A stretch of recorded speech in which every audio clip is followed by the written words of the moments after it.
So I find myself here today with Sergeant Major retired Bobby Howard. Look at the 3rd of the 4th Air Defense Artillery Regiment crest, Audacia. He's got his, his desk thing with the Sergeant Major and the Air Defense branch. And what's it like, Sergeant Major, to be a paratrooper?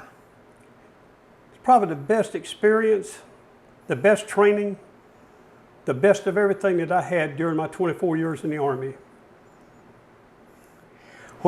Like, I feel as a paratrooper that there's a bond that you make with other humans that you fling your body out of an aircraft with late at night, right? It's something that connects you that, I don't know that there's a lot of other kinds of things that connect people in the same way. Do you feel like that? Yeah, I agree. I served in the artillery units. I served as a drill sergeant. But when I was assigned to the 82nd Airborne Division, there was a buddyship plan that I will never forget. And I made friends and that just not only lasted during my tour of duty with the 82nd, but it's followed me the rest of my life. It's been 35 years and I still feel close to those guys. I miss them and I love them, and I'm just proud that I got a chance to serve with them. And because of them, I am who I am today. Amen. Where are you from? I was born on a farm in Blakely, Georgia in 1944, August, 2 months after D-Day invasion. So I like to think of myself as a great generation person. I was working on a farm making $2 a day. And one day when I turned 17 and got out of high school, I told my dad I was going to join the Army. And my dad thought that was the greatest thing in the world because he was a World War II veteran, and he encouraged me to serve my country. And so I joined the Army and started off making $78 a month. So back then you'd get a LES and you had a pay officer and you'd march up there and get paid, right? Cash. That's correct. On payday, you would step in front of the officer and the pay officer, and you would say, "Sir, Private so-and-so reports for pay." He'd give you a count out in cash, $78 or whatever.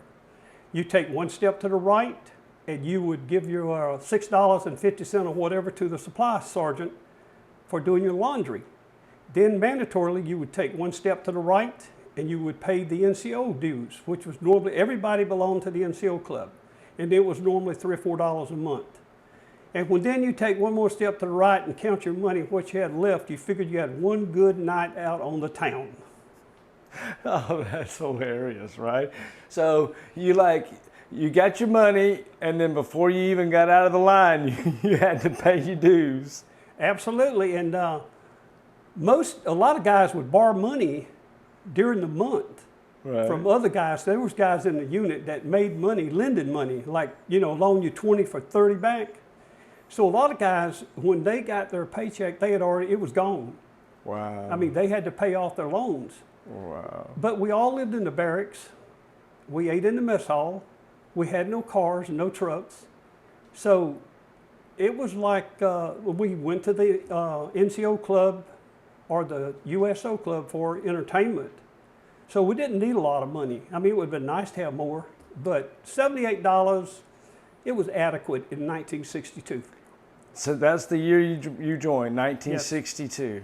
I joined in 1962, and I went to, I joined actually on the airborne buddyship plan with a buddy of mine out of high school. But when we got to Atlanta, I was being tested in one room and he was in another. When I came out, they told me he had failed the test. And then he had went home, and I'll never forget that. And so I went in RA unassigned, and I found myself getting on a bus to Arkansas, and I went to Fort Chaffee, Arkansas for basic training. And from there I went to Fort Sill, Oklahoma for artillery training. Then they put me on a train to California, me and about 15 of my buddies. And we went to Oakland and got on the boat.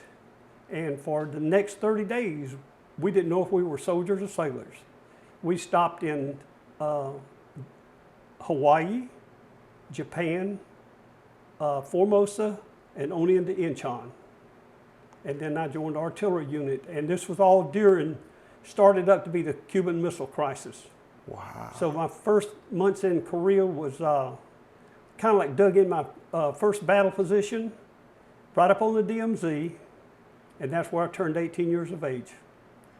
Okay, so you're 18 years old, you're in Korea in an artillery unit, and you're digging what you think is your for real battle position. This Absolutely. is where I'm going to fight tonight.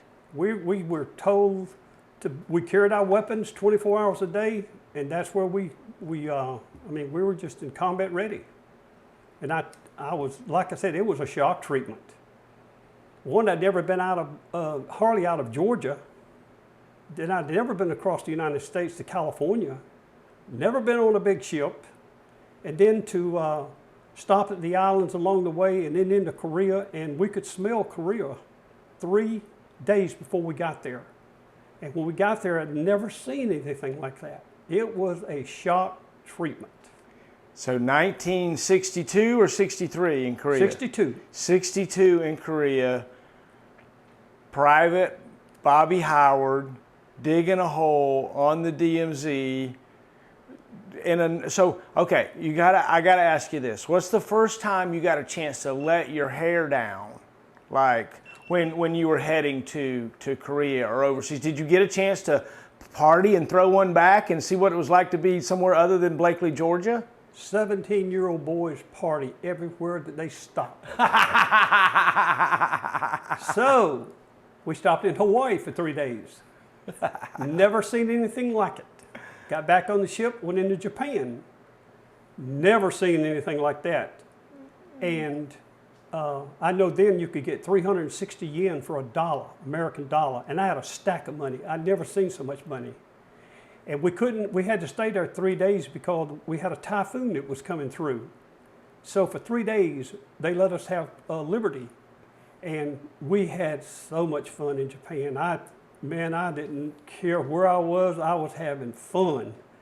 And then we got back on the ship and going out into the Yellow Sea. I'll never forget that we hit the tail end of that typhoon.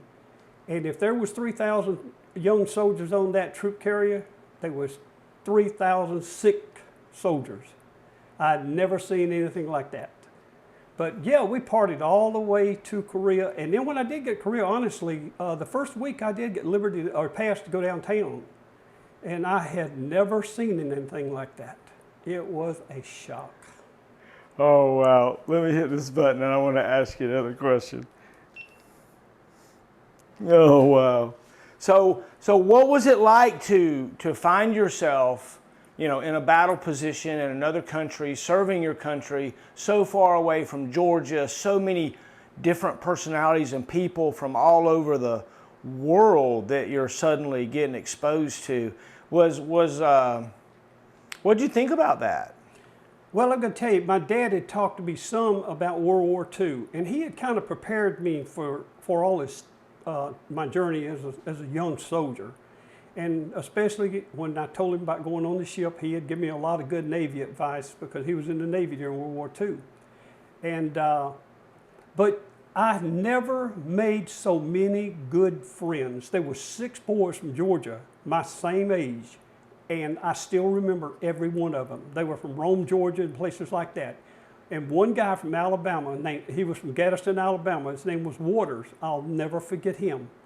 And we made a friendship that followed us for the next 3 years in Korea, in artillery unit, back to Fort Chaffee, Arkansas, when we came back from Korea 15 months later, and then to Fort Sill, Oklahoma, when they closed Fort Chaffee down in '64. We moved back to Fort Sill.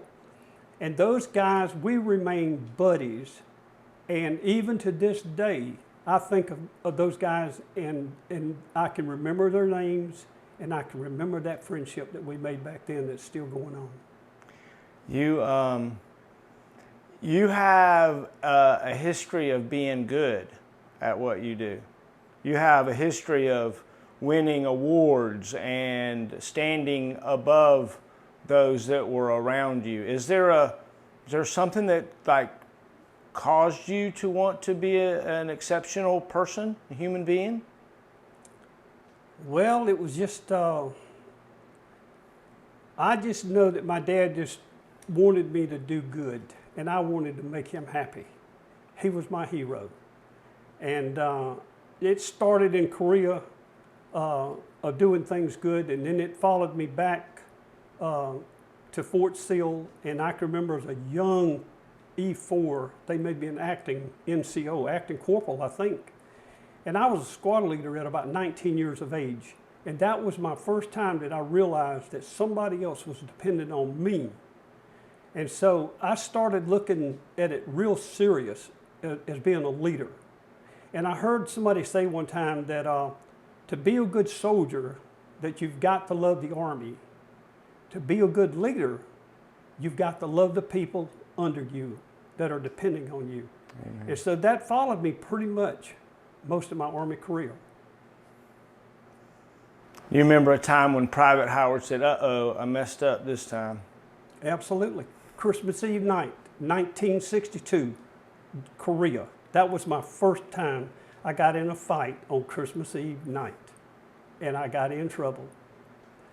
And I won't go way in detail, but that was the first time that I really got scared. I'd done something wrong in the Army. Oh, really? But luckily, the sergeant major and the battalion commander, and I, well, as a matter of fact, I was the colonel's driver. And he told the sergeant major to take care of me. And so he did. Amen. Amen. Amen. So what was it like to get taken care of, and then later to take care of so many soldiers, right? You saw how you got taken care of early on, and that caused you to want to take care of people, right? Absolutely. There's so many senior NCOs in my career that mentored me and helped me. And because we were in the height of the Vietnam War, young soldiers had to take on a lot more responsibility. And when I came back, I know I got my first assignment in, I re-enlisted in 1966 to go in air defense. And then I went to Fort Bliss to join a battalion that was going to Vietnam. And we trained for 6 months for AUT and BUT training for Vietnam. And I was given a lot of responsibility as a young soldier. I was a Spec 4. And then I know I wound up after the 6 months training. We didn't go to Vietnam. We were taken off levy. And I was sent to Germany. And in Germany, we were short senior NCOs. And I was a young buck sergeant. And I had to assume a slot of an E8.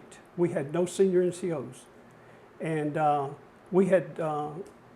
was in charge of Hill 479, which I was responsible for all of the buildings, all of the equipment, and the personnel. And that was my first letter of appreciation that I got for doing an outstanding job. Oh, really? I got it today. I still look at it and read it. Oh, wow. That's great. That's great. I'm going to grab something real quick.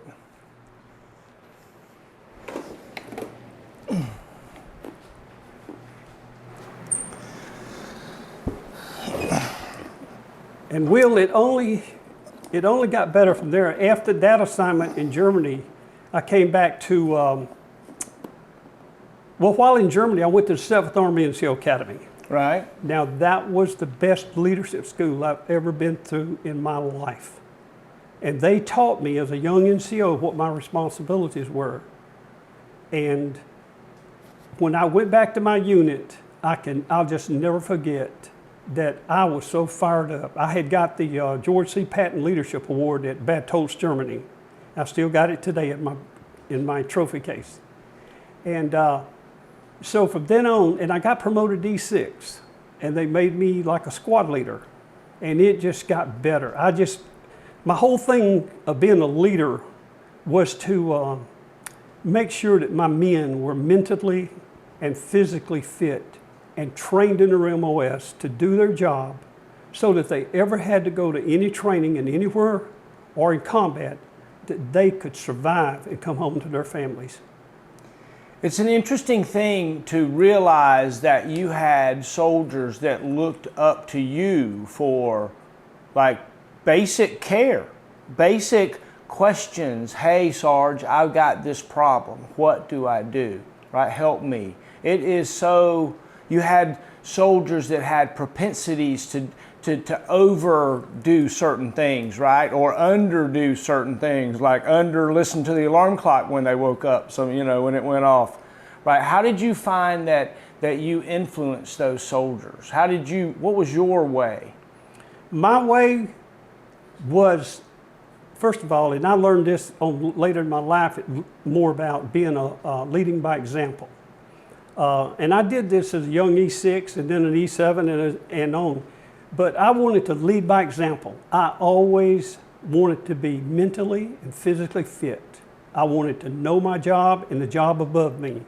I wanted to be able to teach my soldiers and show them that not only that I was going to ask them to do it, but I too could do the job.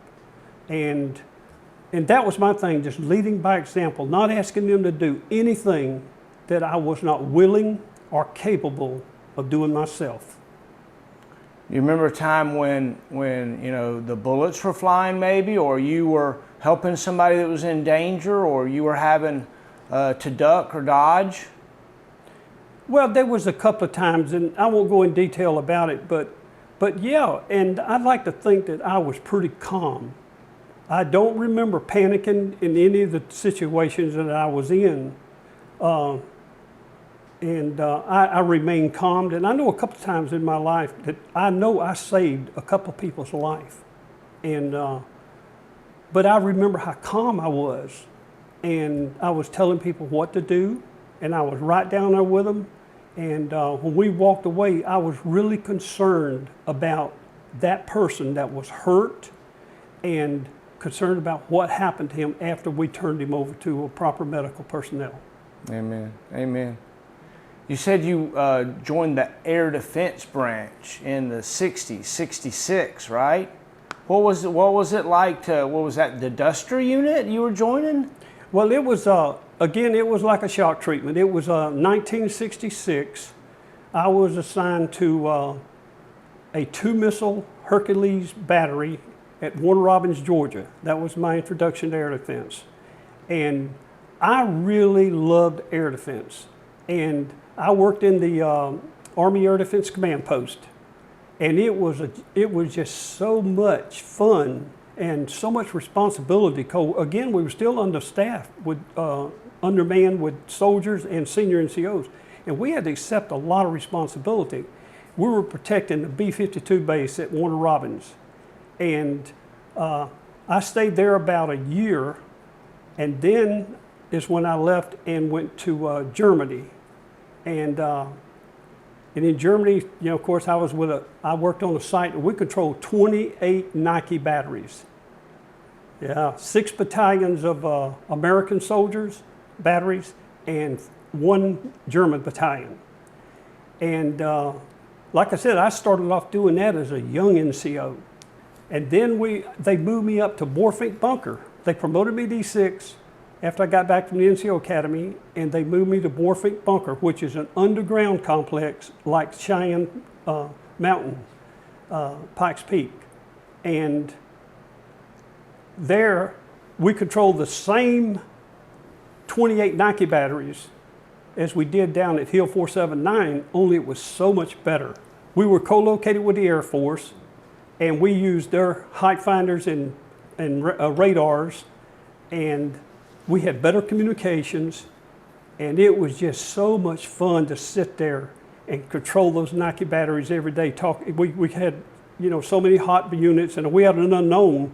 You just punch a button and call that Herc unit, and within seconds he'd have a target locked on it. It was just so instant, and I'd never seen anything like that, and I was excited about it, and it really got my adrenaline going when we had an unknown aircraft pop up in the system, and I think we had, at that time, a RADCOM was all around the United States of America. We had them in San Francisco and LA. We had them in New York Defense and Key West Defense, and all around the United States. And people that don't know air defense don't understand how complex it is, but how good it is, and especially back then. I'm not sure about now, but we were good back then. It was very interesting and fun to think about for the first time you're having or getting to consider shooting a target that you can't physically see, right? And making an engagement decision off of data that is received from lots of different locations, right? Absolutely. One night in Germany, I can remember particularly, we picked up a flock of targets coming out of east to west. And I was a young E6, and a young lieutenant was on duty with me. And the Air Force commander made the decision to put the fighters on battle stations, and he turned to us and said, "You need to put your Nikes on battle station." And we said, "Whoa, sir, I don't think you want to do that." But I can just remember how adrenaline started flowing. We were talking about actually going to battle stations. And I'll never forget that night. And we had to go see the commanding general of 32nd Army Air Defense Command the next morning about it. It's a long story, but yeah, I can remember that night. And that happened a couple of times in my life in air defense, but I'll never forget that night. You won several things as a soldier. You talked about your first little certificate of appreciation that you got. I remember the first certificate of appreciation that I got. How did the Army giving you little awards and trinkets and making small goals, like for me, it gave me something to strive for. It were little bites that I could munch off on. Were you like that with those kinds of things? Absolutely. Whenever they talked about, and my first recommendation to be Soldier of the Month, I was a young Spec 4, no, I might have been a PLC, at Fort Chaffee, Arkansas, 1964, November. It was the day John Kennedy got assassinated. I was before a Soldier of the Month board. I'll never forget that day. I know I went before the board and walked out into the day room, and it flashed on the TV that the President of the United States had been assassinated. And I've got that letter today, dated that day, that I was Soldier of the Month for, this was an Honest John Rocket Missile Battalion I was in then. And I've got it in my book, and then from then on, not bragging, but I was selected Soldier of the Month or Soldier of the Year for almost every unit I served in. It just gave me that desire to want more. Amen. I get it. I was in a similar situation. You know, I totally understand that kind of drive and desire. Did you find that following the rules and being a team player and being a good soldier, did you find that hard, or did you find it come easy? Probably after I made Buck Sergeant, it became easy, because I wanted to be a good soldier. I wanted to be promoted as fast as I could. And I just wanted more and more responsibility. I wanted to do the job that the guy was mentoring me. I wanted his job. And when I was in Key West, I started off as like a team leader. But again, like I said, we were short senior NCOs, and this was in 1969. I came back from Germany, and I was assigned to 31st Brigade, or down to battalion level at 1st of the 65th ADA. After being there for just a short time, they asked me to move into an E8 slot as an E6. I said, "Are you sure you want me to do this?" I moved in there, and I made it. I stayed there 5 years in that slot. Every EER guy was rating me as a E8. Wow. I still got the EERs. And I got more letters of appreciation down there. I briefed everybody from the Command Sergeant Major of the Army. Sergeant Major Bainbridge came down there. I got letters from him. I've got letters from colonels down there. Briefed congressmen. I love that site. That was good air defense, and we were down there watching Cuba. And we had more unknowns in that area than any other region in the United States. And I remember one air battle, they would always call me out of the operations room during an air battle to run the console. And the general would walk behind us, or a colonel, and after it was over, you're sitting there working with live aircraft, pop-up aircraft, aircraft coming in at Mach 2, and I'm sitting there playing with them, assigning to fire units just like we're talking. When we get through one day, the general asked me, he says, "How can you do that so calmly?" I said, sir, I love what I'm doing. I feel confident about what I'm doing, and I enjoy it. And I just, like I said, I carried that through my whole career. Wow. You got like, they gave you the keys to the city to Key West one day, right? Yes, as a matter of fact, I was selected Battalion Soldier of the Year, competed at Brigade, made 31st Brigade Soldier of the Year in Miami. And then I went on to 20th NORAD Region and was selected 20th NORAD Region Soldier of the Year at Fort Lee, Virginia. And then I went to Colorado Springs, Colorado and competed for NORAD Soldier of the Year. And I've got a piece of the rock that General Brown, who was a 4-star Air Force general, presented me. It was made from Pikes Peak. Wow. So 1974 was a good year. They gave me, the mayor gave me a key to the city and I think a savings bond, and it was just a good year. That was one good year. 1974. So tell me about family and what that has meant to you as you've been through your career. Oh, let me tell you. Now I was married to a little girl from New England. I got married at Warner Robins Air Force Base, Georgia, and our first and only son was born in Germany in 1969, and she followed me through most of my career, and matter of fact, she followed me to Fort Bragg, and it's a long story, but we wound up getting divorced. But my wife, I loved her to death. I loved the Army, I think she said, more, and I think that's what, being a drill sergeant for 5 or 6 years, 3 years, and being in the 82nd for about 7 or 8 years, it took a toll on her. And but my kids, my wife, I love them to death. My grandchildren, I love them. They are my life. They make my life worth living right now. Amen. Tell me about being a drill sergeant. That's long hours, lots of investments in individual people, right? There's a group of the people there, but groups are easy. It's the individuals that are hard. Do you remember having someone that you latched onto and tried to help and maybe succeeded? Well, when I got selected by the Army in 1974 to be on the drill sergeant program, I had no intentions of leaving Key West because I loved the job I had and I loved the area. But they selected me to be a drill sergeant, and I went to Fort Bliss, and they sent me to Fort Leonard Wood, and then back to after 6 months, I think, at Fort Leonard Wood, I came back to Bliss. And I was assigned as a drill sergeant.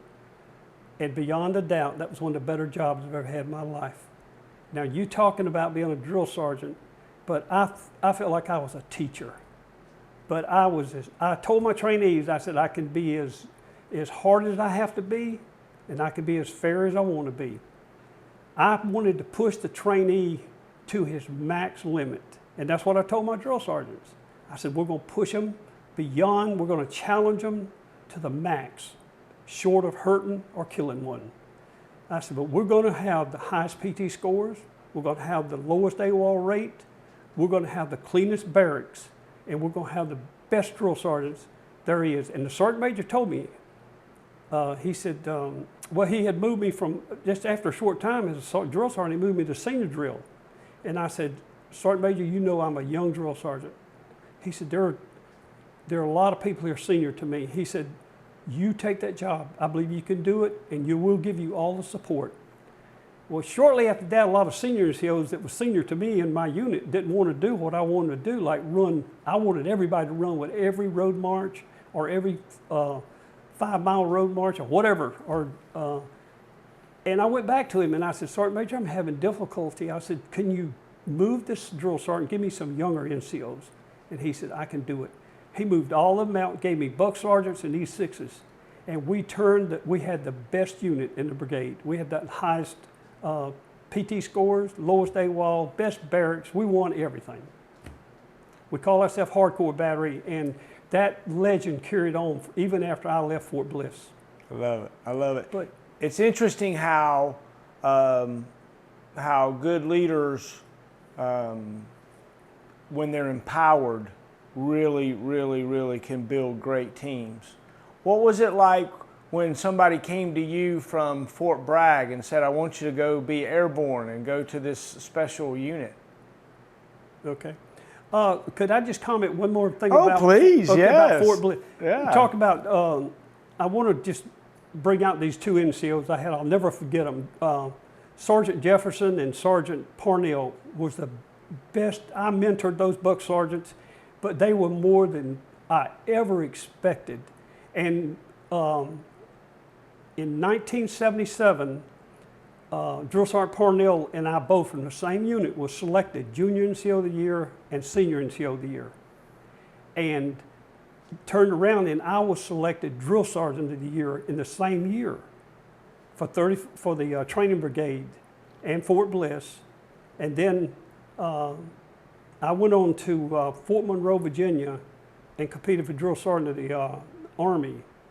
And Parnell and I got to go to the AUSA convention in Washington, D.C. And while there, we got to meet all these general officers.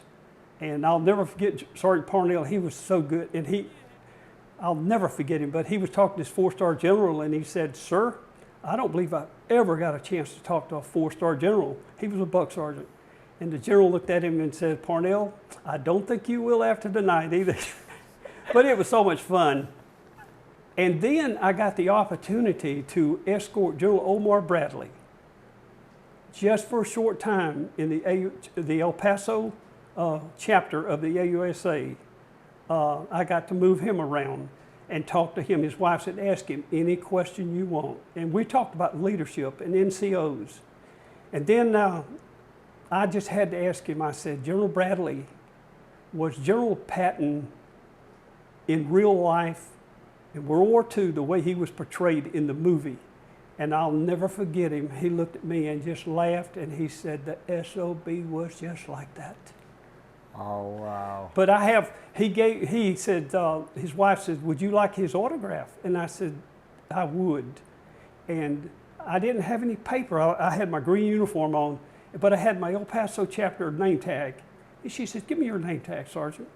So I gave her, and he signed it, and then she signed it. And I've still got that framed over here today. That was another highlight of my life.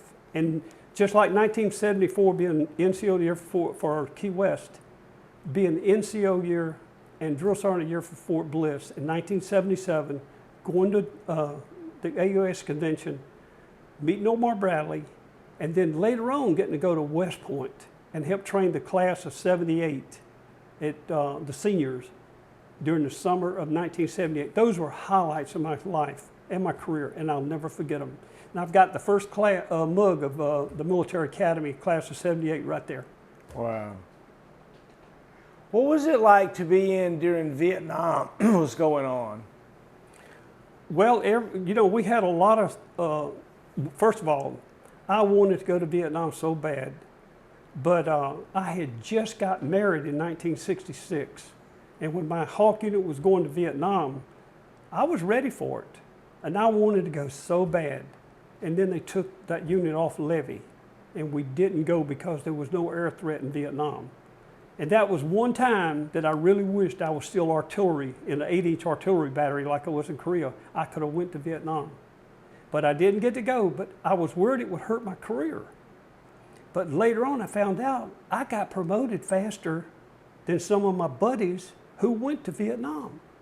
It never affected my promotion, but I felt guilty that why did he have to go and I didn't go? And I volunteered 3 times, but I didn't go. But it was, we got a lot of soldiers back from Vietnam, and especially when I was in Key West, we had some guys came back down in the Hawk unit. And it was interesting, but, and I won't go in real detail about the conversations, but yeah, it was a time in my life that I'll never forget. So let's go back to think about becoming an airborne soldier, because that happened later on in your career. You weren't brand new private like I was, coming out of basic and going to jump school. Somebody came and said, hey, Come jump out of airplanes and be part of this special other unit, right? That's correct. I'll never forget, I was senior drill sergeant, and the sergeant major called me and says, Drill Sergeant Howard, I want you to have your trainees out at the drop zone tomorrow morning at McGregor. He said the 3rd of the 4th, 82nd Airborne Division is jumping in, and they're recruiting or trying to recruit young recruits to go up there and be airborne and be in the Vulcan Stinger Battalion. And so I said, okay, Sergeant Major. Got my little trainees all dressed up. We got on the bus and out the fort to McGregor we went and put them in the bleachers. And all of a sudden we heard this big noise coming, the roaring of them C-141s. And here they come, and boy, everybody's adrenaline got to pumping. And all of a sudden, here they go, jumping out of airplanes. And so they come marching up off the drop zone, and Sergeant Major was ahead of them, Sergeant Major Ralph Loff, and I'll never forget it. He had that little cigar in his mouth, walked up there to the bleachers, and I introduced myself to him. And he said, I'm glad you brought the trainees out. We need recruits. And he said, how about you? Would you like to join the 82nd and 3rd and 4th? And I said, Sergeant Major, I never thought about it, but yeah, I think I'd do that. And he said, okay, I'll get back to you. At 2 o'clock that afternoon, he called me and told me that he had orders from DA that I was going to airborne school. Because I'd already served my time as a drill sergeant. I was on an extended time, so I didn't have a commitment. And DA said, yeah, we could let him go. So I found myself packing my bags and off to Fort Benning. And I think I got there in April or May of 1978. And I found out that jumping out of airplanes was totally different, but a lot of fun. So how old were you? I was 30, see, I would have been 33 or 34 years old. So you'd been in the Army about 17 years? Probably 16, close 17. to that then. Yeah, I was an E7 and I was on the E8 list. I got selected in the secondary zone to be an E8 because going back a little bit, General Oblinger and General Lund wrote a letter of recommendation to the promotion board in DA. And I got selected out of secondary zone to be promoted to E8. So I was going to brag as a E7 promotable. And so I went to jump school, got to Fort Bragg. And I think I got there May or June of '78. My first introduction to the airborne was a search and rescue mission for a senior NCO who had drowned in the Cape Fear River. I was assigned to Charlie Battery and as a platoon sergeant, and I'll never forget that. That was my first 2 or 3 days, and then shortly after that, we got alerted to go to Zaire, and I never experienced so much excitement. We were all down at Green Ramp, and I remember that the first sergeant told me, he was an old, really long time airborne soldier. He says, this is the time we make up for all of the shortages that we need. He said, I don't care if you need gas cans, axes, OVM. He said, you tell them. So we found ourselves being force-fed with stuff that we were short of. And as it turned out, we didn't go to Zaire, but we didn't give them the equipment back that we got. Never give that equipment back, that's for sure. That's for sure. What was it like being part of a new kind of a brotherhood in the airborne? Well, it was, like I said, it was almost a shock treatment for me too. Because here I am, a young NCO. I was new to the airborne. I didn't know a lot of people at Bragg, but I knew everybody at Fort Bliss, and I felt comfortable there. But at Fort Bragg, I didn't know anyone. But just within a short time, I just got all into being airborne. And I'll never forget with Charlie Battery, the first road march, they asked me to take the soldiers on out on Chicken Road. And I got pictures of that. I'll never forget that. And I was just enjoying my time with Charlie Battery. And it was June the 17th, I think that's what's in my jump log. On a Friday afternoon the 16th, the first sergeant said in the last formation, he said, I need volunteers to jump helicopters tomorrow at Sicily Drop Zone. And he looked straight at me with that old airborne look. And I said, he's asking me to volunteer. So I said, I'll go. So I asked a couple of the guys from my platoon, I was charged of headquarters platoon at the time, to volunteer. I said, okay, I got about 7 volunteers.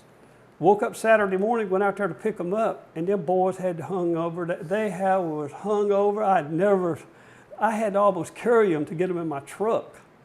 We got out to the drop zone, and there sat this helicopter that it looked like a monster. And it turned out it was a CH-54. And they had a personnel pod under it, and we jumped that CH-54. And I had coached my little soldiers, PFCs and Spec 4s into that pod, and me following them, and I was the last one in, didn't realize I was gonna be the first one out. So I jumped out of that bad boy. I could still close my eyes and hear that humming of that rotary going over my head.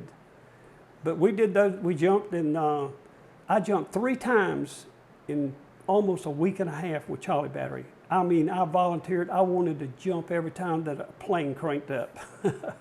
But it was just a shock treatment, but it was something that was exciting and adventurous, and I just loved the paratroopers. I loved their morale. I loved their esprit de corps, and that was just what I loved. I fitted in, and I think it fitted in with me.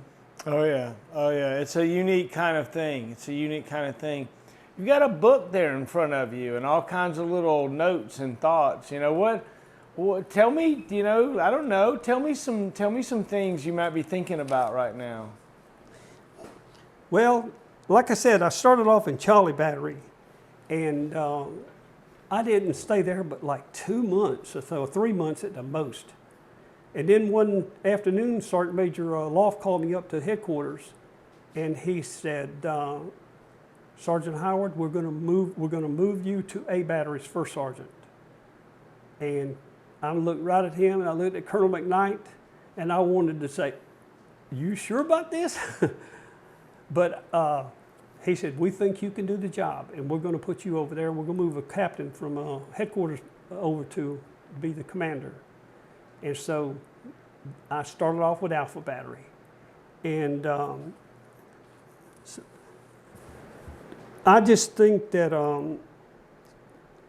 to this day, I thank Colonel McKnight and Sergeant Major Law for having so much faith in me. And I was really worried, but as it turned out, the captain I had was outstanding, Captain Pinkston. Then Lieutenant Younger, who went on to be Colonel Younger, was my XO. We sat down in the orderly room there, and I remember we had a cup of coffee, and we talked about what our mission statement was going to be. We divided up the responsibilities, who was going to do what, and it was everything that I thought about, and it was just a challenge to manage an airborne unit, the time, the equipment, the people. It was a challenge, because you got to remember, we didn't have computers. We didn't have cell phones. Everything we did was information, passing information out. We lived in World War II barracks. We had a World War II motor pool. We had the Gamma Goat to pull the Vulcan. It was a challenge. I'll never forget it.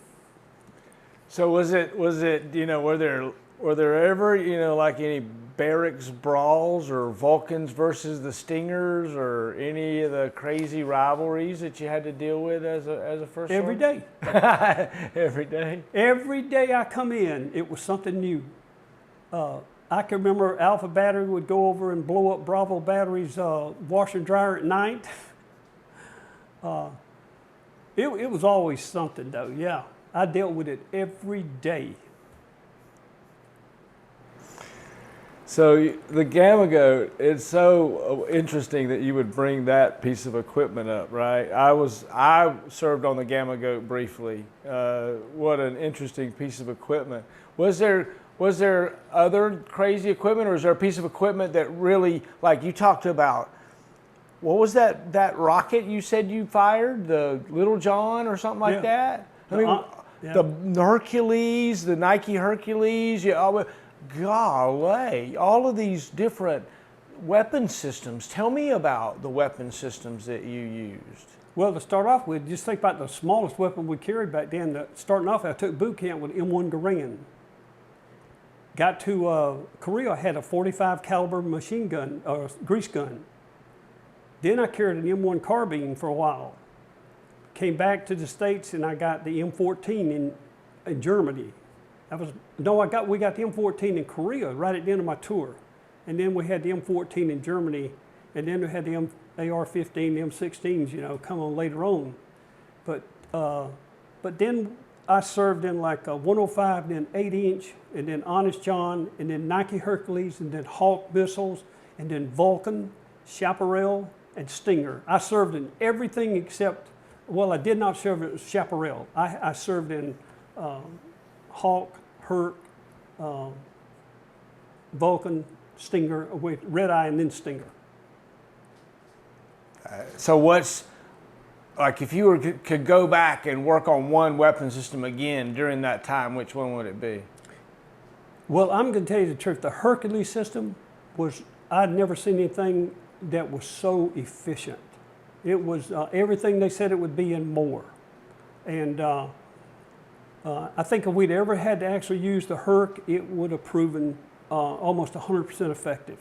Then we went into the Hawk system, and I found out that Hawk was just great. And during the war between Israel and Egypt, we had the Hawk, they had our Hawk shooting against our L4s using one missile and getting a 98% kill ratio. Wow. Our doctrine was 2 missiles, and Israel said, no, we're not going to waste it. We shoot one. And that's just how good Hawk was. It was shooting down L4 with one missile. Wow. And then the Vulcan and the Red Eye, I went through the Vulcan school at Fort Bliss with the trainees. And I just got all into that Vulcan Gatling gun. I mean, that thing was just unreal. And I saw the Red Eye shoot at Fort Bliss. And I was convinced that, for the mission we had at Fort Bragg to, provide convoy security, protect the TOC, protect the PLL, or whatever mission they gave us, I felt confident that we could do it. Oh yeah. And I felt good that the weapon system would do it. Oh yeah, I enjoyed the Vulcan. Definitely enjoyed the Vulcan. That was a great weapon system. Definitely a great weapon system. So if you had to go to battle with a particular weapon, with all those that you carried, and you had to go out that door with it, what would you grab and which one? If I had to grab a small arm, I still like the AR-15H Spar M4s. That's my weapon of choice. Pistols, I've carried everything from 45 caliber back in the day to 357s to 40 cal 6Rs to Glocks. My weapon of choice for a pistol would be a Smith & Wesson stainless steel model 66, which I've got. I carried it when I did, after I got out of the Army during contract security. That was my weapon of choice. Amen. Amen. Yeah, you had a long and storied career even after your military career in private security with the nuclear stuff and all the training and security that goes with that. That's an amazing thing. Tell me about, I know that at one point you shared at least a little bit with me about like a prison ministry that you were part of. Tell me a little bit about your faith and helping others. Yeah, when I was in church from the time I was a little boy, and my faith has carried me a long way, and it's always been there to give me, as a leader, the compassion I needed in the time I needed to be compassionate. It always tried to tell me what was right and what was wrong. It always taught me to listen, and it always was there in case I was down and out. I believe that when it says that we're never alone, that God is always with us. And in those times, those dark hours that we were worried, you had somebody you could talk to, and that helped me throughout my Army career. And I went to church in Key West, Florida, and I've got a bulletin that where they put me as Soldier of the Year in my church bulletin. I carry it to this day. In El Paso, I was in Sunrise Baptist Church while I was a drill sergeant. And even after I got out, I moved back here to Georgia, and I joined a little church over here in Georgia. And my dad died in 1999, and we were at the cemetery, and I just got to thinking about I needed to do something with my life as far as my faith. And a guy just happened to came in to brief one day on Kairos of Georgia. And I found out that that was a prison ministry. And when he got through with the briefing, I said, this is where I belong. And I went into that, and I did that for about a good 10 to 12 years. I was in the Kairos of Georgia, and it was a prison ministry where we would actually form a group of people, and we would try to be like following the 12 disciples. We would study real hard and pray real hard about what we were going to do in that prison. And we would go, after we had done our training, we would go into the prison system on Thursday and stay Thursday night, Friday, Saturday, and Sunday afternoon. We try to get 3 days with them. And it was based on like the walk to Emmaus. And we would go in there, we would not judge anybody. We didn't ask them what they did. We went in there with agape love. We loved them unconditional. And I could go in there, and it was like stopping and getting your car filled up with gas on empty. You go in that prison system, and after 3 days on a Sunday afternoon, when you came out, you feel like your tank was full.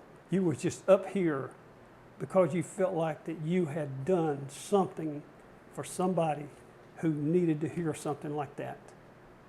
And I'll never forget that. That was an adventure and a time in my life that I really, really remember and really enjoyed. Amen. Amen. Let's take just a second and change the camera battery and make sure that, give me a sound check. Testing, 1, 2, 3. Oh yeah, good, good. We're doing great. We are doing great. Well, you can edit out whatever length you need it. Oh, no, so it's going to be so cool. It's so cool. I want to give a shout out to some of the NCOs that in the Yeah. different, and we haven't got the Charlie battery yet. And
So you said you wanted to give a shout out to somebody. Tell me what's in your mind. I was thinking going back to first sergeant, my first experience as a first sergeant Alpha Battery. I remember that I was trying to think what a first sergeant was. You know, I went into detail to try to find out because I'd never been one. And I found out that being a first sergeant is like being a commander's right-hand man. It's like you've got to be able to speak gently to like civilians that you're briefing or when you're talking to the commander. But at the same time as a first sergeant, you've got to be able to speak roughly to the troublemakers, because they're going to test you. And I remember telling them, just like, and I hadn't been off drill sergeant status that long, and I remember falling back into being a drill sergeant a lot of times when I stepped out there, because especially if they had done something like we were talking about earlier, like blowing up Bravo batteries, dryer, washer and dryer. And I found myself getting really tough, and I could too.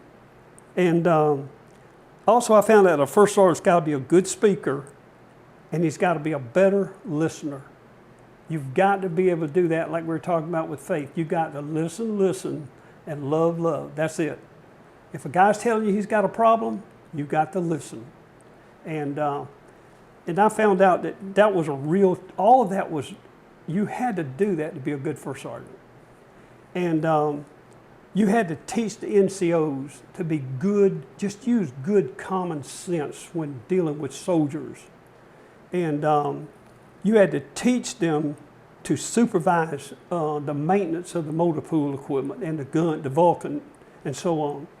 And their crew serve equipment, you know, their AR-15s or M16s, you had to teach that NCO that you got to go check it. You can't take somebody's word for it. You've got to put hands on it and eyes on it. And I found out that you had to send the young NCOs to school to educate them on how to be leaders. And I tried my best to send every young soldier in a battery to PLC, BNOC, PNOC, NCO Academy, and Jumpmaster School.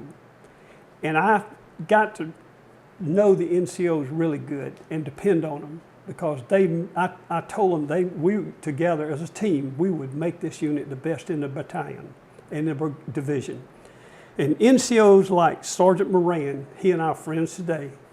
He lives in Kentucky, but we lived at Fort Bragg together a few years ago before I moved back here.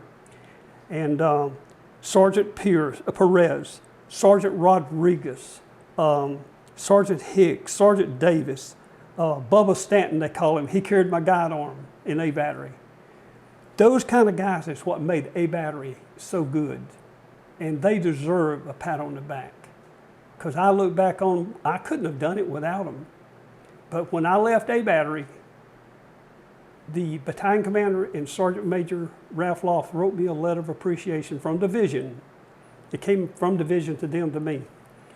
But that we had turned the worst unit in the division into the best unit. And I've got that letter today signed by Sergeant Major Ralph Loft, and it means more to me than some that I've got signed by 3 4-star generals. But those NCOs together, we turned that unit into a unit that was just hard to beat. So but you had a history of that, right? You took a basic training unit and got new NCOs and took it and made it the best. And so here you are taking Alpha Battery, 3rd of the 4th, which obviously was in a troubled situation when they asked you to take it over. And you turned it into the best. That's awesome. Yeah. That is absolutely awesome. A couple of things happened in A Battery is I'm thinking it was the dedication of the Cross Creek Country Mall or something was big. They asked for military teams in the battalion to run it. Well, Captain Pinkston, myself, and our XO, we signed up to do that. And we not only did good, we won the team. We had the best military team out there with the fastest time in the run. And I got that trophy right there. And it just, I don't know, it was just, we'd go to ASP down at Bliss, A Battery, it was just, they couldn't be beat. But I enjoyed my time with A Battery. I was there for about 15 to 18 months, and that's when the hostage situation came up in Iran. And I had a top secret NATO crypto-cosmic uniform clearance. And they asked me to come to the S2 because they knew there was going to be a lot of classified briefings. So they moved me from the 1st Sergeant of Alpha Battery to the battalion S2. And I think I went there in like March of 1979. And I enjoyed that. I spent probably a year or 12 months as the S2 NCO. And the hostage situation in Iran was really a trying time for us because we were training all the time to deploy in case needed to And we had our mission. We knew what we were doing. We practiced it over and over out at Sicily's Drop Zone. And but the NCOs did a super job, and there was no doubt in my mind that that unit was combat ready to do its mission had we had to deploy to Iran. Oh, wow. But the S2 was interesting because I got to go to the division and get all of the classified briefings. And I knew stuff then that you couldn't tell the soldiers. And things today I still don't talk about that we did in those briefings. But yeah, S2 was it was really a good job. It's one of the things I like about the Army and the military is you look back on your career and you're like, wow, I did a lot of stuff. I did a lot of things. There's nobody that has had the breadth of an air defense career that I've heard like you have had, from Nike Herc, you know, all the way up to, I mean, if you want to call it the modern Vulcan, but that, you know, it was one step away from the PIVADs. What was it like to be on the cutting edge of technology in the military? Well, in my 24 years, like I said, I went from the M4, the M1 Garand rifle all the way up to the M16, and then the H-bar M4s and all that. From weapon systems, I went from a 105 to the Hawk, to the Herc, to the Red Eye, to the Vulcan, to the Stinger. I mean, it was just so interesting, and I loved air defense, and I knew the air defense manuals backwards and forwards. And something that I like to talk about in A Battery was aircraft recognition. That was a new thing for me, because in Herc you don't look at the aircraft, you're looking at the radar, at the scope. But there was guys in that unit, I could go on forever, but I'll never forget them. Sergeant Geary, Sergeant Kendrick, Sergeant Atkinson, Sergeant King, Sergeant Hicks, Sergeant Davis, Sergeant Van Gogh, Sergeant Jones, Stanton, Connor, Moran, all those guys was good air defensemen, and they knew their jobs. But we'd have a test on Friday for aircraft rec, and this was my thing, train the soldier. Because I feel like training a soldier is like investment in the future. The better trained he is, the better way he can do his job, and the better he'll survive in combat. And the soldiers didn't like it very much, but I'd always pick one NCO on Friday afternoon and say, Sergeant Jones, if anybody fails this test, you got aircraft wreck tomorrow morning. And he said, oh God, I hope nobody fails. We always had a few. And then on Saturday morning, we had makeup training, and they stayed there till they could pass that test. But those guys were just super. And like I say, I'll never forget it, but I'm going to tell you one story about being first sergeant Alpha Battery, my first experience as a first sergeant. I'm trying so hard to do good. Sergeant Major Lofty told me, he said, we have first sergeant meetings every Wednesday morning at 9 o'clock. I said, no problem, I'll be here. Well, it was the first Wednesday morning I was supposed to have been there. I'm sitting at my desk, and every time I started to get up, the phone would ring. Or somebody would run in and say, first sergeant, we need this. I said, I got to go to the meeting. I got to that meeting about 5 minutes late. Walked in, here's headquarters, Bravo, Charlie, and Delta sitting there looking at me, and the sergeant major sitting here, and he looked at me and he said, son, he said, 9 o'clock, my meeting started. You're 5 minutes late. He said, you go back to your unit, you come back at 5 o'clock. And I said, yes, sir. And out the door I went. But that was my first encounter of being tardy or late with Sergeant Major Loft. And let me tell you, it didn't happen again. Oh, wow. You learned your lesson, huh? Yeah. But we had morale things, and I started as first on A Battery. Is every time I got promoted, I don't care if it was E3, E4, E6, or E7. If he got promoted, he bought the unit a keg of beer. And that morning, I'd say, today we're going to read your orders. You have that keg of beer at formation at 5 o'clock. When we read your orders, we're going to say fall out, and we're going to celebrate. They'd go to Rod and Gun Club and have it all planned out. And sure enough, at the 5 o'clock formation, I'd read attention to orders and promote him. And then I'd say, fall out, and we would go out and we'd all celebrate and drink a keg of beer. They'd have to give up some of their $78 to get the beer. Well, they were getting a little bit more than 70. We was probably getting, I forget what my shoot is. We weren't getting that much back then in the 70s, but yeah.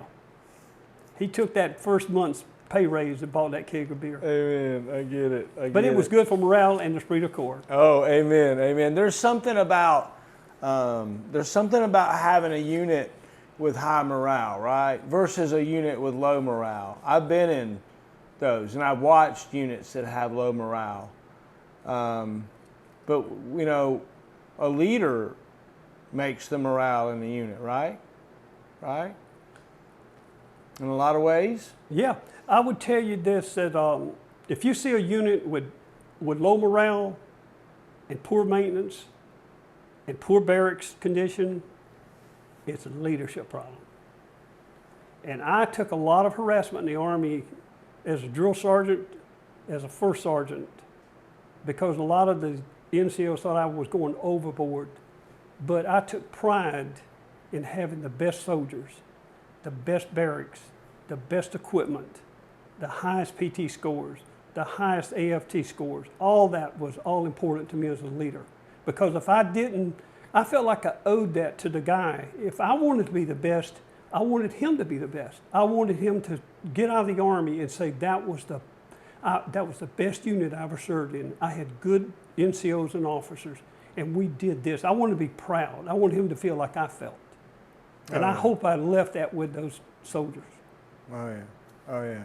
You know, I see some of your posts on Facebook and some of the people that you know, still served with you, that are still around and are part of it. What's it like to see and think about, you know, still being connected with those folks that you were with so many years ago, right? The older I get, the better it makes me feel.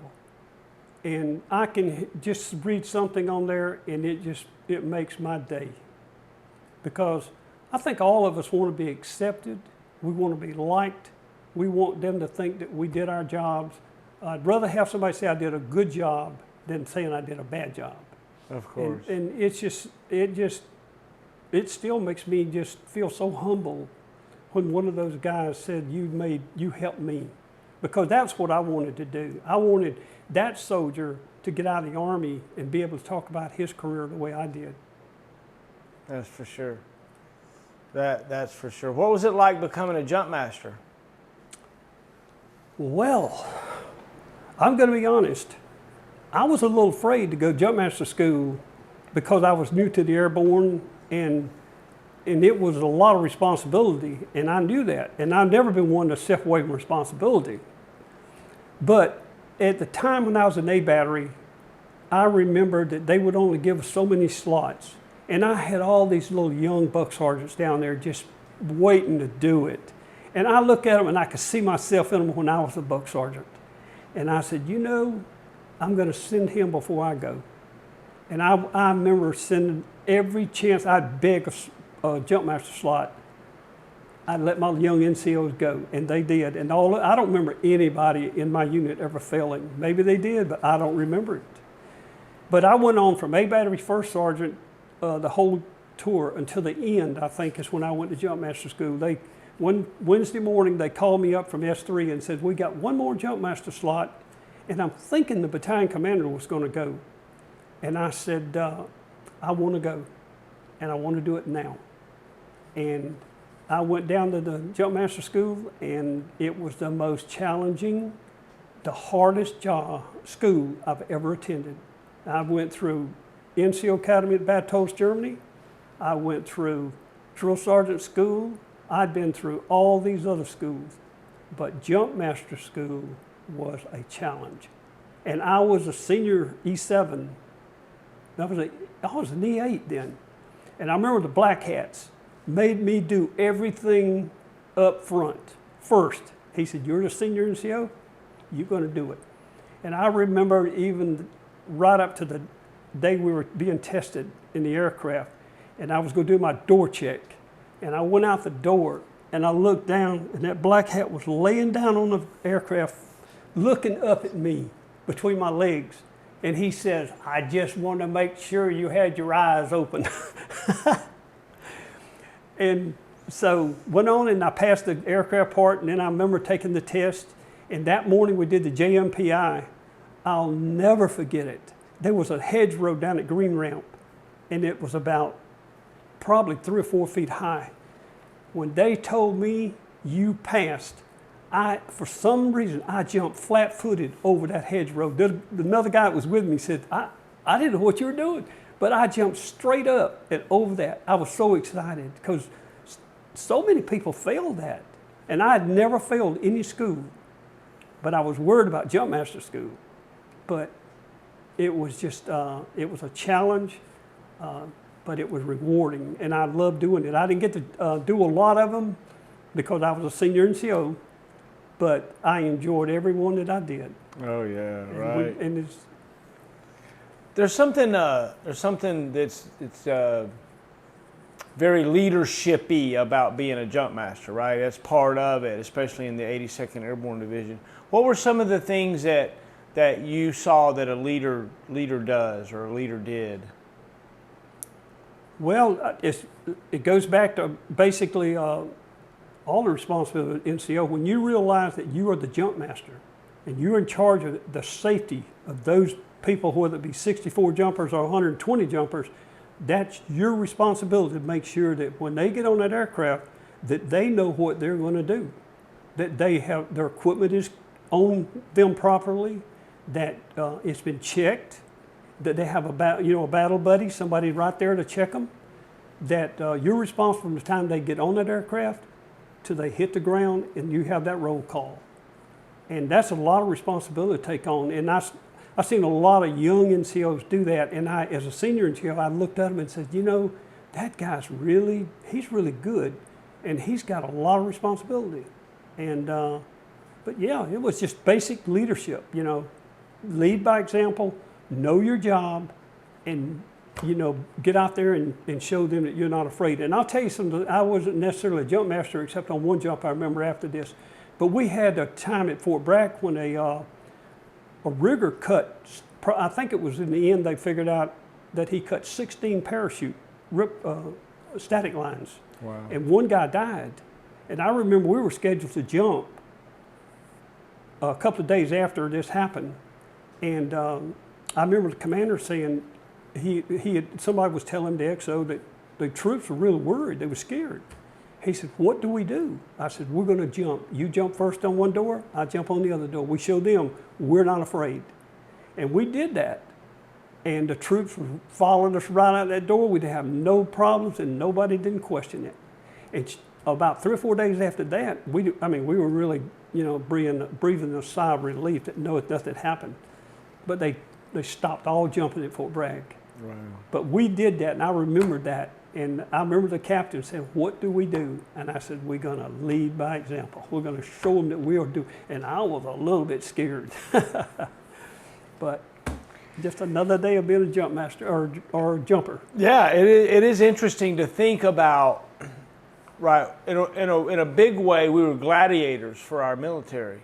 We were modern day gladiators. We were willing to go fling our bodies in the middle of the night anywhere in the world and go do whatever it is that our government asks us to do.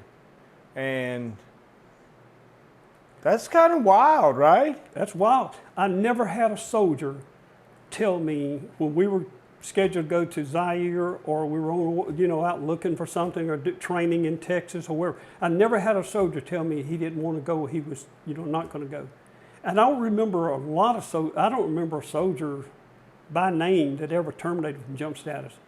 I mean, it just seemed like I've seen guys get sick on the airplane and lay down on the floor and vomit. And when we opened that door and said, you know, outboard personnel stand up, those boys got off the floor. That was that paratrooper way. And they get up, wipe their mouth off, and ready to go. Oh yeah, right, because you also wanted to get out of the airplane because you knew it'd make you feel better. You don't want to stay in that thing. Oh my gosh. I'll never forget the doors closed on a C-141 after you drop on Sicily and you're a safety on board the aircraft and they're flying back to Pope or wherever and it's like, whoa. Yeah, we used to fly a map of the earth with a lot of reserve pilots. And I remember things I can't do now that we did back then, but we were in A battery. And I've always been one for morale. And some of the guys like Bubba Stanton them would come up to me as a Spec 4 and they'd say, First Sergeant, says, we got some new jumpers. And we made them back then wear cherry helmets. And they can't do that now. But they wore cherry helmets. And one day we were jumping and I went to the mess hall and got some, a little carton of milk and some cornflakes, mixed it up, and I gave it to this guy. And I said, now, when we get ready to jump, you take this out and tell me you're sick. And we went through the little scenario. So sure enough, we're up there, and boy, we all stood up. We were standing up, hooked up. And one guy says, Jump Master, I am sick. I said, well, puke.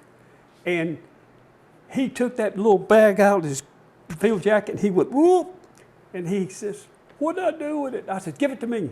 And I took it, and I drank it. And them young troopers back there looking at us like, oh my God, what have I got myself into? And another time, they can't do that now, but another time we were sitting on the plane, and we went through this little scenario with the new guys, because I believed in initiation. I mean, I did that as a drill sergeant, and I believed as a first sergeant with new cherry guys, we call them back in them days. But the guys would start hooking their static lines up to each other on the airplane, and this new guy would look over there and say, well, what are y'all doing? And the guys would say, we're all going to jump together. And that little guy starts sweating and wiping his head, you know. And of course, at the end, they unhook them. But we did a lot of little stuff like that. So did you ever, so if you take your static line and you hook up to the guy behind you's D-ring, or, you know, they call it daisy chaining. Did you ever do that? I'm sure that we probably did it. I don't remember it, but yeah, I remember the term. Yeah. Okay, but you never. I don't remember ever doing this. The first sergeant or jump master, I was always kind of up front. Oh, I got you. You talked about, and you believe in initiations and cherry parties, right? I told about my cherry party. You know, tell me about cherry parties that you knew about or you were a part of. Did you ever have a cherry party? Yeah. If I'm not mistaken, I can't remember, but I believe I wore a cherry helmet.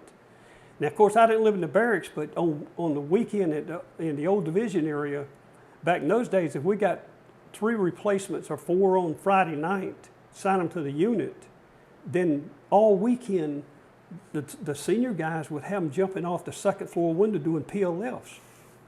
And yeah, they did it. I mean, it was, they tell me about it. I had little guys in the unit that weren't snitch, but they tell the first sergeant everything was going. They come back and says, First sergeant, you know they do it. And I said, that's okay, that's okay.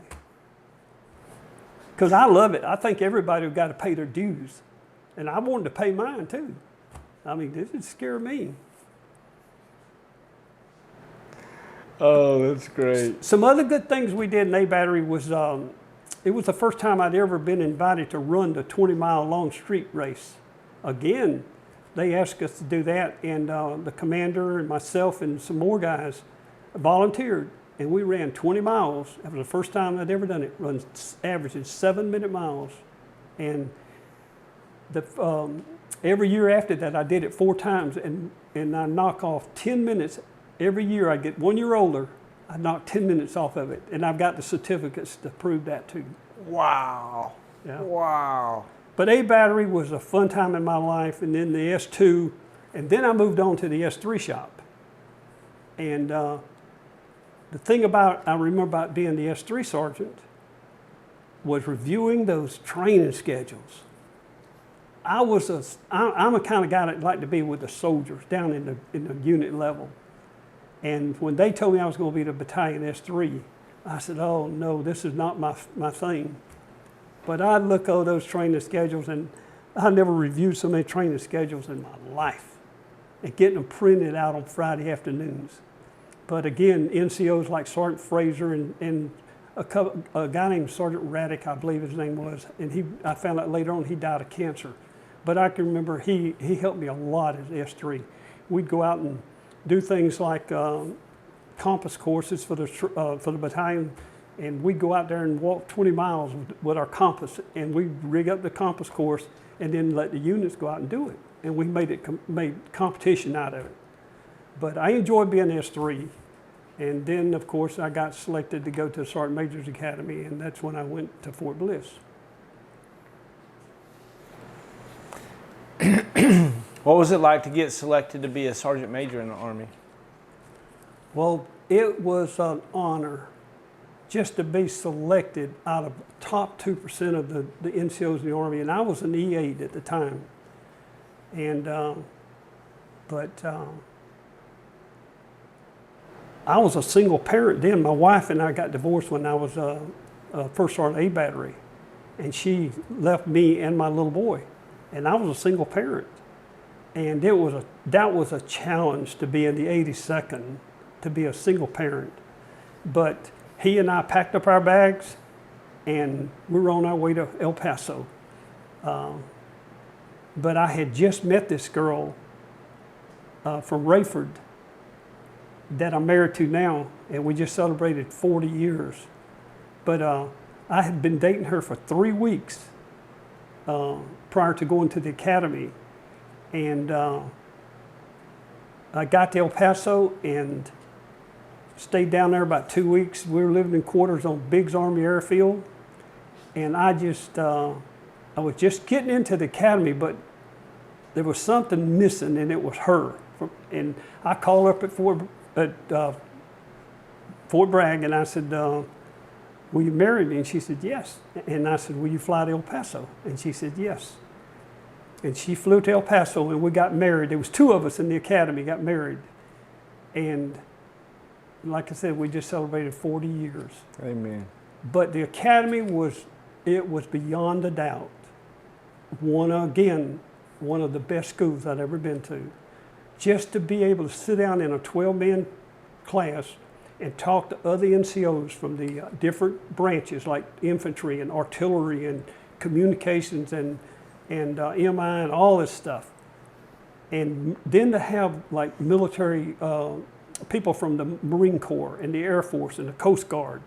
Oh man, we had the best conversations talking about morale problems, how they dealt with it, or disciplinary problems, or training problems, or equipment problems.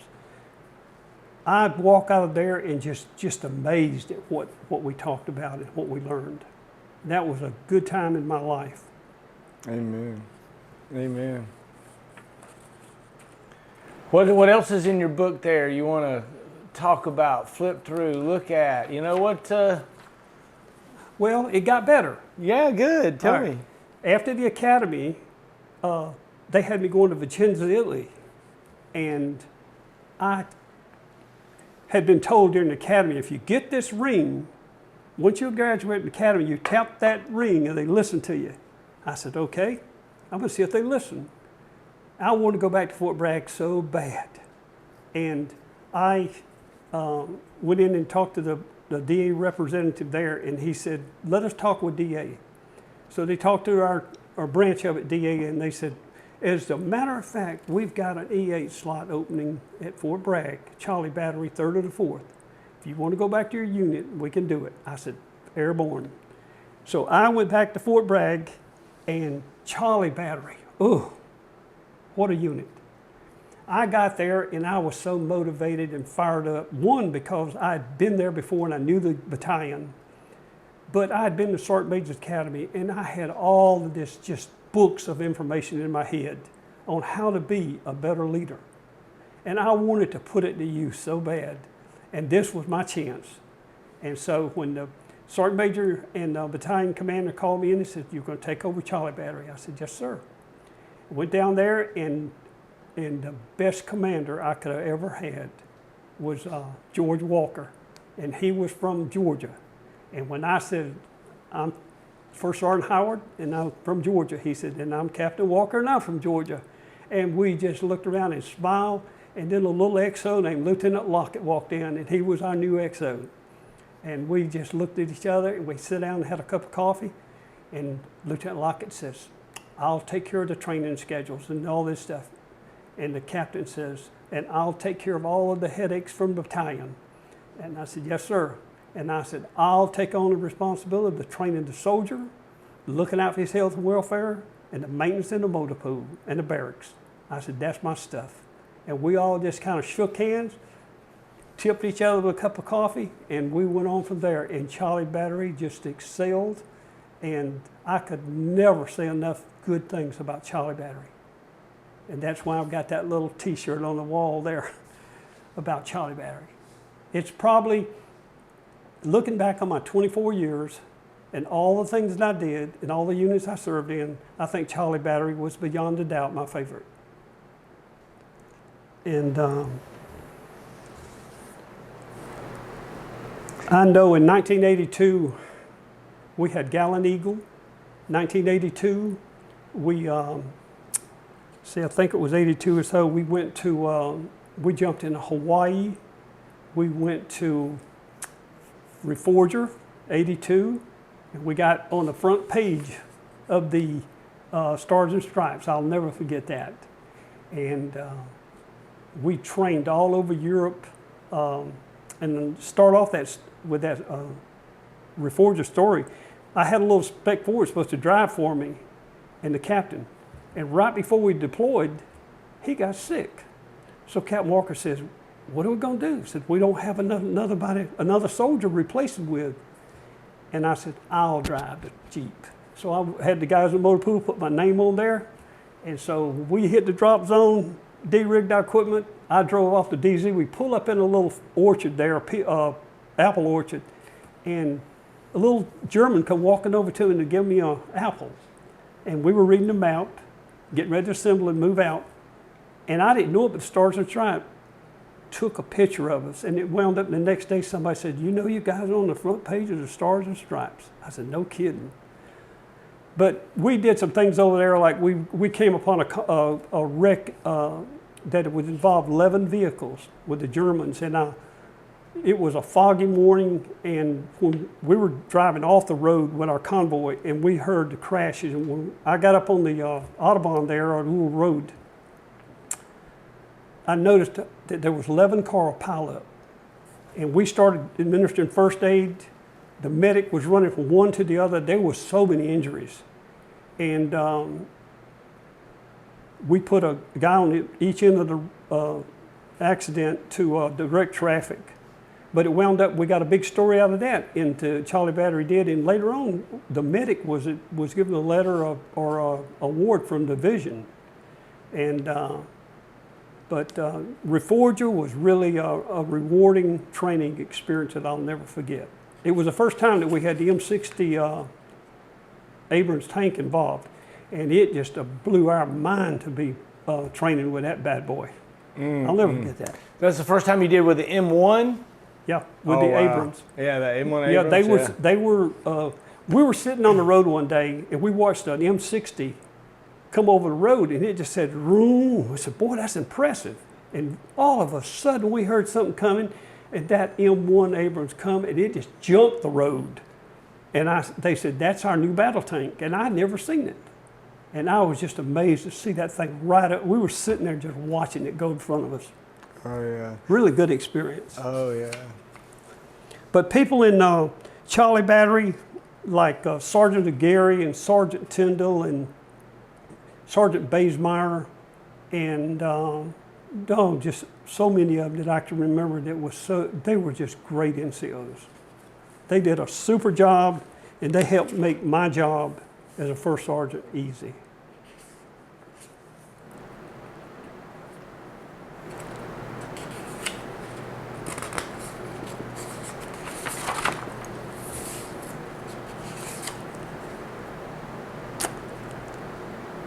But what else good can I say about? I know, right? It's really cool to think and talk about, your career and all those things. Tell me about deciding to retire. Okay. After Charlie Battery, I'd been there over a year, and I remember getting called in by the sergeant major and the battalion commander and told me that they were moving our Sergeant Major Hicks, who was an artillery sergeant major, back to DeVarty to be the DeVarty sergeant major. And at the time, I had come out on the E9 list, and they said, the division's going to move you into the sergeant major slot as an E8 promotable. I said, okay, I'm ready for it. I was excited. And again, they wanted to use all the things I learned as the Sergeant Major's Academy. I wanted to put it to use. So I jumped into that slot ready to go as an E8. And I remember it was a challenging job because as soon as I got in there, we had a division review coming up.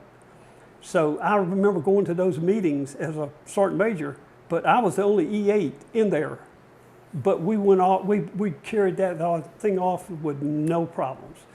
And then I started off designing a little NCO leadership course. I'd learned this from the infantry. And I went down and talked to some of my sergeant major buddies, and they said, yeah, we do this. And they helped me lay it out. But every Monday morning, I would ask each battery to give me one good Spec 4. And I would take one E7, and we would teach them leadership, because my thing was training. I've always been one of these guys, the better you train, the better you do your job, and the better you can survive, and the mission will be accomplished. And that, I had it just going like I wanted it. I really enjoyed it. And they'd stay there 5 days, and we would teach them map reading, we'd teach them leadership, all the duties and responsibilities of an NCO, so that when they got a chance, they could be promoted to sergeant. And they would know how to march troops. They would know how to read a map. And I really enjoyed that. That was a real challenge, but it was rewarding. And then I remember the battalion commander called me in and says, you know, I'm getting ready to leave, Colonel Felder. He said, I want you to do something that's never been done before. He said, I want you to we're going to have a change of command. It's going to be all NCOs. There'll be no officers involved. You're going to do it at the 82nd Airborne Museum. There will be people there from division, and I wanted you to do it. I said, okay, sir, I can do it. I called all the first sergeants in, and you couldn't ask for better first sergeants. First Sergeant Thomas Boshier was like a brother to me. And he was Delta Battery, and Sergeant Gary was Charlie Battery. He took my spot in Charlie Battery. And Sergeant Graves and some more guys, they were just, you just couldn't ask for better NCOs. We practiced that thing till we got it down pat. And we carried off that change of command with all the NCOs, with division commander or representatives there watching us. And I'll never forget it, but we carried that thing off without a problem. The only problem we had was teaching our pack NCO, Sergeant Weigel, how to be the adjutant. He was a lousy marcher and slow. So our challenge was to teach him how to walk fast enough for the adjutant's call. I'll never get that. And the day at the museum, I'm sitting there, I'm saying, I hope he can do it. And he did it. But I was just getting really good, I thought, and comfortable being the sergeant major. Hadn't been there but about 6 or 7 months. The Department of the Army called me at 2 o'clock, or no, they called me around noon one day. It said, Sergeant Major, or First Sergeant, he said, you got till 2 o'clock to tell us you're going to accept assignment to Germany. I said, the heck you say? I've only been back in the Sergeant Major's Academy a year. And he said, you've got background in artillery, Hawk, Hurt, Vulcan, Chaparral, Red Eye, and Stinger. He said, we're going to field the Patriot missile to the 94th group, and we want you to do the job. He said, we're going to assign you to the S3 Sergeant Major, 94th group. And I said, do I have a choice? And he said, no, you don't have a choice. So off to Germany like that, I was gone. And I went to Germany, and to be honest, I was enjoying it, but I didn't like the assignment. I was airborne. All I wanted to do was be in an airborne unit. I didn't want anything to do with them non-jumpers. So I had a colonel buddy of mine in Swangford, and he and I we'd worked together early in our career in Key West, and I called him up. He was a full colonel. I said, sir, you got to help me get out of here. So he said, I'm going to DA Monday. He said, I'll get you some orders. I'd only been in Germany a year. He came back, And he said, I couldn't get you back to Bragg, but I can get you to Fort Bliss. Will you take that? And I said, yes, sir, I'll take it. So I packed my bags and back to Bliss I went. And I decided, my wife and I talked it over, and I said, you know, I think I'm going to retire. I said, I can't get promoted anymore. And I said, I could stay in and make CSM. I know I'd make it, because Fort Bliss was my home. Everybody knew me.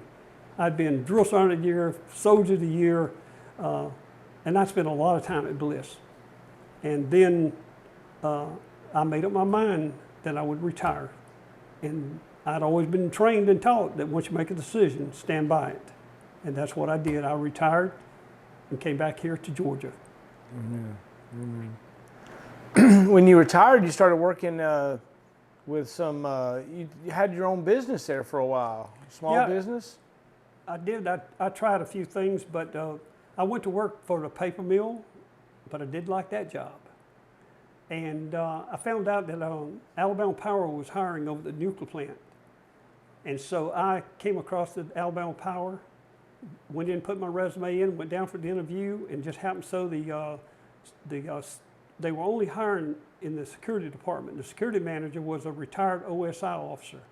And the minute he looked at my resume and said, you've been 82nd Airborne, and you had bomb clearing, building search, vehicle search techniques, all this stuff, he said, you'd fit right in here as a trainer. And I said, I'll do it. He said, if you'll go to work for me today, I'll hire you. So I went to work for them, Alabama Power. They sent me to Birmingham to school.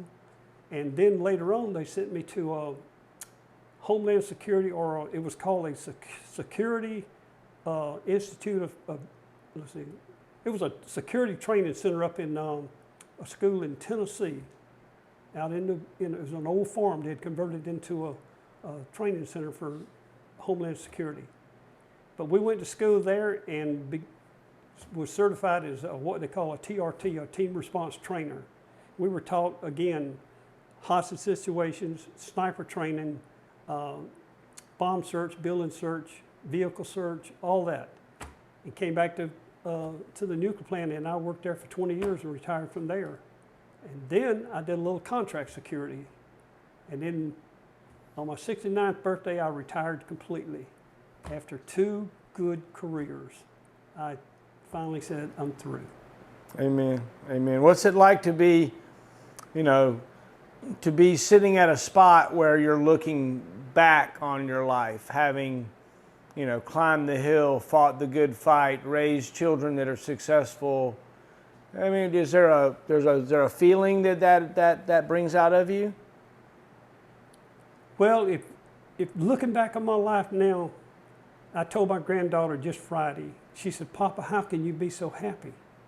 I said, honey, and going back to my faith, I said, I think God had a plan for me when I was young. It was to be a soldier. I carried a gun my whole life. I've defended this country, 24 years in the Army and over 20-something years at that nuclear power plant. The same thing, protecting this country from domestic and foreign terrorists. And I said, I'm just pleased at my life. God has blessed me. I've been all over the world. I've never broken a finger. I said, I'm good health. And I said, I think that God had a plan for me. And I have no regrets. Looking back, I don't have any regrets. I just want, probably in closing, if I could just sum up my career, I would like to just say, and I'm just glancing at my notes on this because I wanted to make it right, that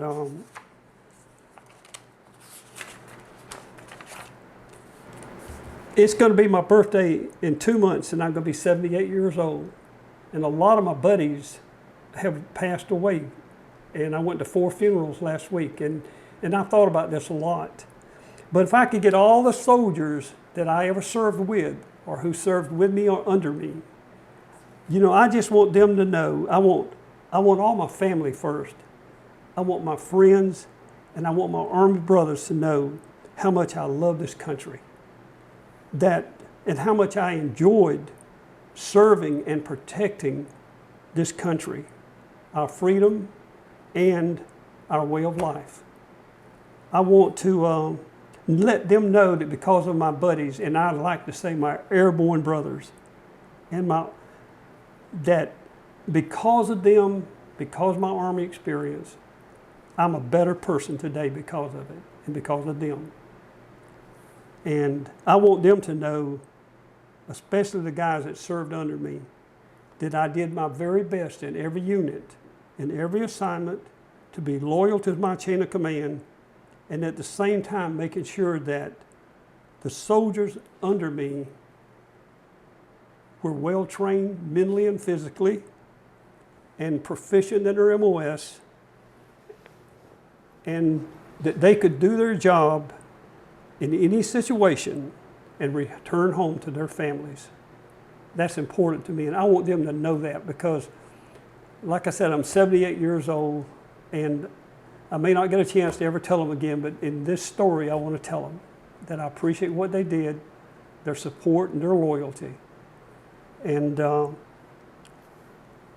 I would hope that my story would influence or inspire other young soldiers who, just like me, started off at 17 years of age or 18 to be all they can be, to challenge themselves to give 100% and maybe even a little more, to serve their country with pride, to protect this country that we call the United States of America. And that, as we know, as soldiers and civilians, that freedom is not free. Too many women and men have risked their lives or lost their lives in too many places around the world for America's freedom. And that's where I would like to end my story. Amen. Amen. It's a pleasure to know you. It's a pleasure to call you my friend and my airborne buddy, jump master buddy. It's neat to be from the same dirt, right? It's neat to know that I kind of, followed a fairly similar path to you in the air defense community in the 3rd or the 4th Battalion, and was fairly successful in some of the things that I did. And to find out that we live so close together, I just think that is really good. I think that's really Well, I good. just want to take this opportunity to thank you for what you're doing to give us old soldiers, especially me, because I'm an old soldier, Oh, I love it. the opportunity to tell my story. And I know that the guys, I listen to their stories, and all of us may come from a different time in the Army or the 82nd or 3rd or the 4th, but we're all connected, that we all gave our time, we sacrificed a lot for our country.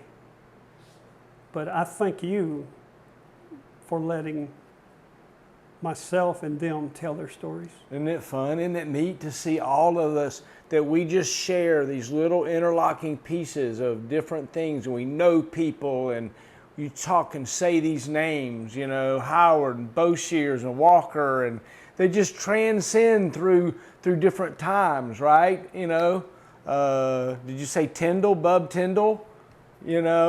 Right? I mean, those guys touched me, as I came along. And so, yeah. Yeah, there are guys that I had in Charlie Battery and Alpha Battery that went on to be first sergeants and sergeant majors. And they got their stories. And every time one comes on, I just hope that it's one of those guys that was a little POC or Spec 4. It went on like Tom King and all of them that I could just name, and Clay Wilson, and it's just, I look at them now and I hear their stories and hear their little comments on Facebook, and I said, I remember that little guy. Get that picture out and I can look at it, and I said, he was just a youngster. But Yeah. I like to think I had something to do with mentoring those guys that inspired them to go on to be first sergeants and sergeant majors. And I think that's our job. Even as being retired, I'm still on active duty. And I think that me telling my story will make somebody else say, I want to join the military. And I was lucky that my dad served, I served. My 2 boys was in Iraq at the same time. One was on the ground with 82nd, and the other one was out in the Mediterranean on a boat. Wow. And I put my niece in. She retired with 30 years. I put my nephew in. He's a full colonel in the Pentagon now. And I put another nephew in. He retired as a major. So I figured out one time that in my family alone, from my dad down to myself, my children, and my nieces and nephews, we've given over 200 years of our life to defend this country, to protect our freedom. Thanks for your service. Thanks for your legacy. Thanks for your love, and thanks for being a trainer. You know, see, you said I was a drill sergeant. I wanted to be a coach. I wanted to be a trainer. I wanted to be a helper. Thank you for that. Thanks for that spirit. All right, well, let's close it there. You know, that was fun. That was a good time. That was a good time. It was a good time. Huh? I loved it. Oh, yeah.